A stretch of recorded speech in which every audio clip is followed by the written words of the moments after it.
বলার আছে? আর কিছু বলার আছে? এবার জগৎ বলবে তোর মা তো বেশ্যা, আপনি বলবেন তোর কাছে হতে পারে, আমার কাছে আমার মা আমার জান্নাত।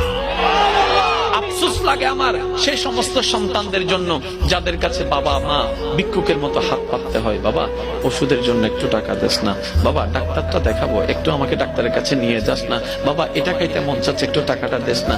আফসোস লাগে আমার সেই সন্তানদের জন্য যারা সেই জায়গার মধ্যে মা বাবাকে ধিক্কার জানায়, মা বাবাকে বকা দেয়, মা বাবাকে আঘাত দেয়, মা বাবাকে ঘর থেকে বের করে দেয়। ভাই তুমি মা বাবাকে বের করে দাও নাই, তুমি তোমার জান্নাতের রাস্তাটাই বন্ধ করে দিয়েছো, জান্নাতের রাস্তায় বন্ধ করে দিয়েছো।